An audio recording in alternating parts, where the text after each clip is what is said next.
Bonjour à toutes et à tous, aujourd'hui on se retrouve pour une nouvelle vidéo, cette fois-ci on va parler de macOS. Ça fait un petit moment que je n'avais pas fait de vidéo, là cette fois-ci c'est pour voir un petit peu ce qu'il en est de tout ça, parce qu'il y a eu une keynote qui est apparue, donc hier par rapport à l'arrivée de la vidéo, pour présenter les nouveaux MacBook. Donc les MacBook Pro, MacBook Air et Mac Mini, voilà. Donc ce qui va changer, avec des nouvelles puces, des puces fabriquées par Apple en ARM. Donc voilà, alors ça c'est ce qui va changer. Donc ce que je vais voir un petit peu avec vous, c'est justement l'arrivée de ces Mac, le prix, parce qu'on a des starts au niveau des prix qui commencent assez bas et je voulais voir, et vous faire partager un petit peu ce qu'il en est là-dessus. Vous allez voir, ça va être assez cher quand même. Et qu'est-ce qui se passe avec cette nouvelle puce? Donc, du coup, non, je ne vais pas redémarrer, tu démarreras plus tard, mon petit. Alors, on va aller déjà sur le site d'Apple, en français, hein, pour ceux qui ont un peu plus de mal avec l'anglais. Donc, la keynote s'est passée hier, donc une petite heure, moins d'une heure même d'ailleurs. C'est terminé 10 minutes avant l'heure. C'est pas habituel chez Apple, mais franchement, ils ont fait un truc en 50 minutes pour présenter les Mac et le nouveau système Big Sur qui arrivera demain. Je vous ferai une petite présentation de coup quand je l'aurai. Donc, une nouvelle puce. Le truc, c'est que ça s'appelle la M1, mais elle équipe trois ordinateurs, le MacBook Air, comme je l'ai dit, le MacBook Pro et le Mac Mini. Et c'est exactement la même puce normalement pour tous. Voilà. Donc, euh, la seule chose qui va changer avec cette puce-là, donc on est sur du ARM, on connaît ARM pour les téléphones, donc les téléphones Apple évidemment, ça c'est normal, mais surtout les téléphones smartphones Android qui fonctionnent avec du Snapdragon 800 je sais pas quoi, tout ce que vous voulez, ou des Kirin qui sortent de la Chine et tout, c'est exactement la même puce, la même fonctionnalité en ARM. Donc voilà, c'est ce qui équipe nos téléphones, et ça c'est vraiment bien. Donc, qu'est-ce qu'elle a cette nouvelle puce? Donc, cette milliard transistor, bon, après, bon, faut vraiment connaître à l'intérieur. Mais surtout, il y a plusieurs processeurs en un. Donc, le processeur central, celui qui fonctionnait la machine, 8 cœurs. Là-dessus, ok. Un processeur graphique à l'intérieur aussi de cette même puce, 8 cœurs. Le Neural Engine avec, il me semble, 16 cœurs, si j'ai bien compris. Et voilà, déjà, on a trois processeurs en un seul, et tous en multicœur, évidemment ce qui est énorme. Voilà. Sur le papier, ça fait un truc énorme, démentiel. Ce sera à voir justement avec tes tests, ils vont arriver plus tard. Et ils autorisent une autonomie assez sympathique. Le MacBook Air, il n'y a pas de ventilateur. Le MacBook Pro, ventilateur avec le Mac Mini pareil, pour refroidir un petit peu. Mais néanmoins, on a vraiment des ordinateurs qui devraient être assez silencieux et peu gourmands en batterie pour les ordi portables. On va aller voir directement chez Mac. Évidemment. Donc on va commencer par le MacBook Air. Donc je vais m'acheter sur acheter. C'est parti. Donc voilà ce qu'il me propose. Des MacBook Air. Donc là, il n'y a que ceux qui sont en ARM, ça y est, M1. Donc on a le choix entre le 8 coeurs, GPU 7 coeurs à 250 Go de stockage SSD, évidemment. Les SSD qui ont été remis au goût du jour aussi, ça je ne l'ai pas dit. Et on a le choix aussi avec le 512 Go de stockage, 8 coeurs partout. Tout va bien. 1129 € ou 1399 €. Donc là, je vais prendre la sélection et puis voir un petit peu ce qu'il en est. Gris sidéral, or, et puis l'autre, je ne sais plus exactement. On a le choix entre plusieurs couleurs. Donc là, 8 Go de mémoire, 16 Go hein, si je le monte à fond. Et le SSD, on peut monter à 2 Tera. Et on a le prix final à 2319 €. On ne peut pas faire autre chose. On ne peut pas augmenter la RAM ni rien. C'est uniquement deux possibilités là. La mémoire et le stockage. Terminé. Voilà.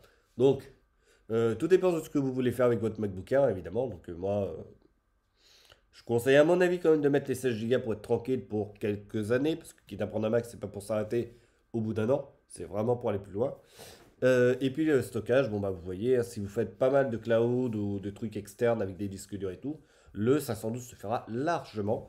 Donc si je prends ce que je viens de dire, on est à 1629 € pour cette version-là, avec le processeur à peu près correct. Voilà. Donc, maintenant, à voir ce que ça va faire sur les benchmarks post-processeur. Moi, pour le moment, je ne sais pas. Il faut qu'on attende la semaine prochaine quand les premiers ordi vont arriver chez les testeurs. Donc, il y a Mac Forever qui teste souvent et tout. Et ça, c'est plutôt pas mal. À suivre par la suite. Je retourne chez Mac. On va aller voir le Mac Mini avant le MacBook Pro.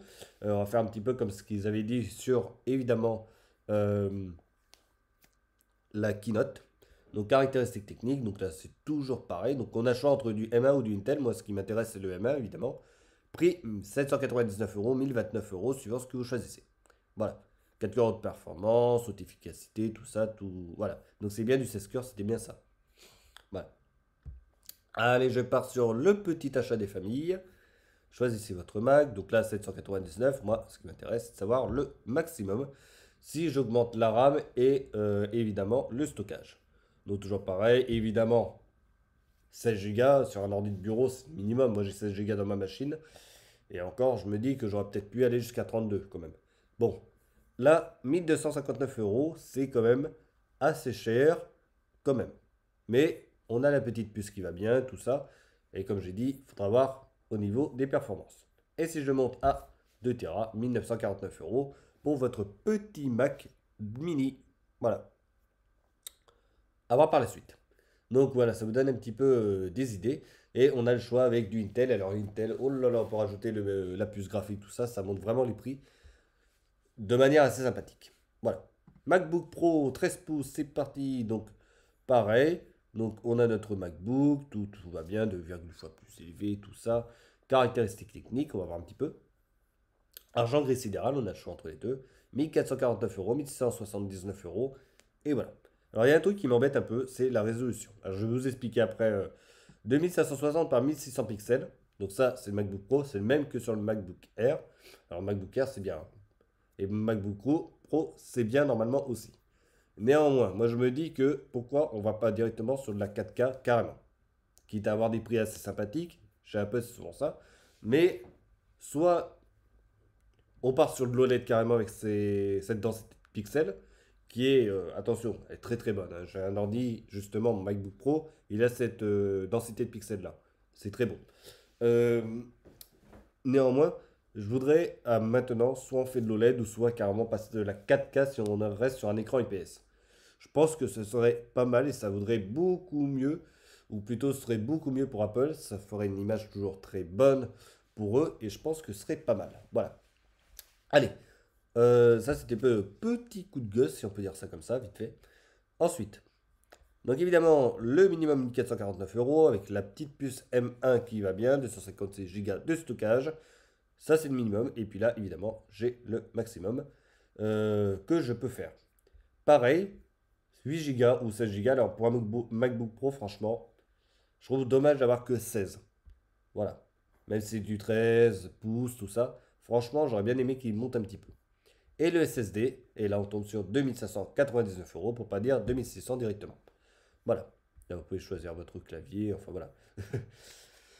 Bon, là, comme ça vous dit un petit peu justement les prix en euros par rapport à la keynote. Je ne sais pas s'il y en a qui ont été regarder la keynote d'origine, mais là, on a les prix en euros, c'est plutôt pas mal.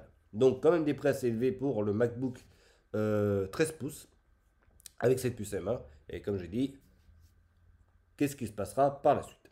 Voilà. Donc, au niveau des benchmarks et tout.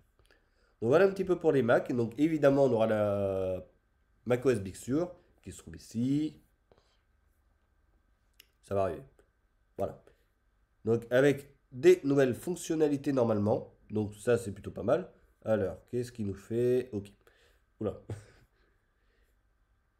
Ça y est, c'est arrivé. Donc macOS Big Sur, un petit design qui change. Vous voyez un petit peu les bords sont encore plus arrondis. Là, si vous regardez ici, c'est un peu différent.